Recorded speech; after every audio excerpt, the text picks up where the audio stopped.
Hi everyone, this is Brooke Skidmore with Awaken Arise, and today is Monday, March 30th. And if you're like me, every email that you're opening these days has some sort of variation on the idea of these challenging and uncertain times and getting through this dark and scary period. And of course, it is all of those things. But I thought it was interesting. I wanted to share an experience I had last week. I opened an email from another sports psychologist, and his email was filled with lots of exclamation marks, and he was describing this situation that we're in as a period of unique opportunity, and he was referring to the opportunity that we have to help people. And at first I was thinking, what is he being so positive about? What does he have to be so happy about right now? And then my next thought was, you know what? This guy is going through the exact same event that I am. We're all across the world. This is not a US issue. It's not a China issue. It's a worldwide issue that we're all facing the same event. And he was making the choice to see it in a certain way, as an opportunity, as opposed to seeing it as this daunting, dark challenge. And we could easily see it in both ways. And so when I read that email, it kind of changed my perspective and helped me to reaffirm something that I think is so important, which is choice. And it reminded me of one of my favorite quotes. I'll post this quote online so that you can have it as well. This is from Sarah Ban Breathmatch, and she said, "Both abundance and lack of abundance exist simultaneously in our lives as parallel realities. It is always our conscious choice which secret garden we will tend. When we choose not to focus on what is missing from our lives, but are grateful for the abundance that's present, love, health, family, friends, work, the joys of nature, and personal pursuits that bring us happiness, the wasteland of illusion falls away and we experience heaven on earth." And I think that this idea of choice can be so important to think about, especially when we're facing any sort of adversity. I talk about it a lot. I'll talk about it again in the future. I talk about it with my athletes all the time because it's a concept that can be really empowering. It can help us to reduce stress, maybe even reduce depression, because often we can feel a lot of those things when we're in a situation where we feel like we have no control over something.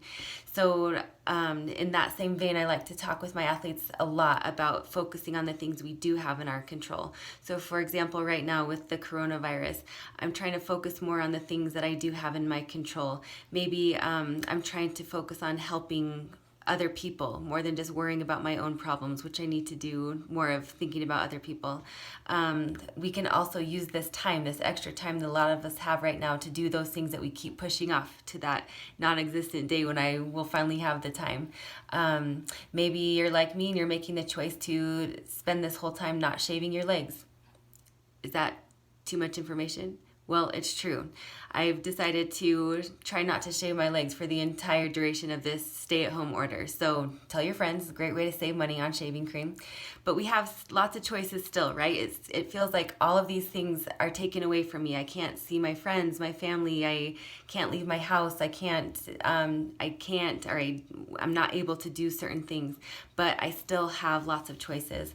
What about for athletes? A good portion of athletes I talk to have had an experience with a belittling or belligerent coach who in their eyes is very difficult to play for. Not uncommon at all. And so oftentimes I'll talk with these athletes about what choices they still have. A lot of times the athlete doesn't have the choice to quit and to choose a different coach. So what do they do if they love their sport, they want to keep playing? How do they keep playing with a coach who they're feeling a certain way with that coach? So we talk about certain choices they still have. Maybe they have the choice. Maybe they do have the choice to quit the team. Maybe they have the choice to listen to the coach's feedback and take out what they agree with that they need to change and do better. Maybe they exercise the choice to disagree. Maybe they choose to ignore. So a lot of times remembering that we have choices can help us to feel like we don't have any control. And I think it's important to kind of just think about, how do I want to feel? And a lot of times we can feel more the way we want to feel when we focus mostly on what's in our control.